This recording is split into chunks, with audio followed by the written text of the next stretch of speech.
মোহাম্মদ মুস্তাফিজুর রহমান, সহকারী শিক্ষক, মঠবাড়ি মোহাম্মদিয়া দাখিল মাদ্রাসা। আমাদের এখানে মাদ্রাসা পরীক্ষা, অর্ধবার্ষিক পরীক্ষা চলাকালীন সময়ে 10:30টার দিকে হঠাৎ করে আমাদের ভবনের, ঝরাজীর্ণ ভবনের ছাদ থেকে হঠাৎ করে ঝল্লা পড়ে এবং কিছু শিক্ষার্থী তাদের আহত হয়। পরবর্তীতে আমরা এখান থেকে শিক্ষার্থীদের পরীক্ষা স্থানান্তর করে আমরা তাদেরকে অন্য রুমে ব্যবস্থা করে তাদেরকে পরীক্ষা নেওয়ার ব্যবস্থা করি এবং আমরা এখানে মৃত্যু ঝুঁকিতে রয়েছি, যে কোনো সময় শিক্ষার্থীরা বড় ধরনের দুর্ঘটনা হতে পারে।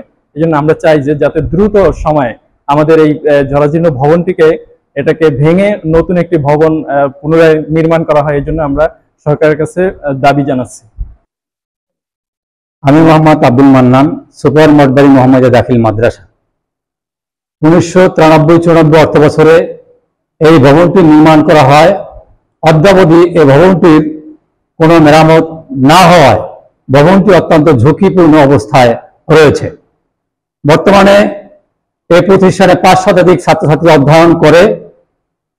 এই ঝুঁকিপূর্ণ অবস্থা আমি রাজাপুর উপজেলা নির্বাহী অফিসার, জালকাঠি শিক্ষা প্রকৌশলী নির্বাহী অফিসারকে অবহিত করি এবং তারা সর্বমূলে তদন্তও করেছেন।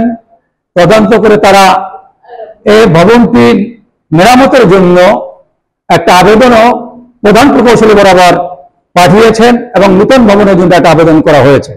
অদ্যাবধি এর কোনো কার্যক্রম না থাকায় এখন আমার শিক্ষার্থীরা ঝুঁকির মধ্যে লেখাপড়া করছে।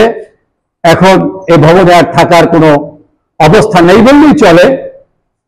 এখন আমি বাংলাদেশ সরকারের কাছে অনতি বিলম্বে এই ভবনটি ভেঙে একটি নতুন ভবন নির্মাণের জন্য অনুরোধ জানাচ্ছি বাংলাদেশ শিক্ষা মন্ত্রণালয়ের কাছে, বাংলাদেশ সরকারের কাছে।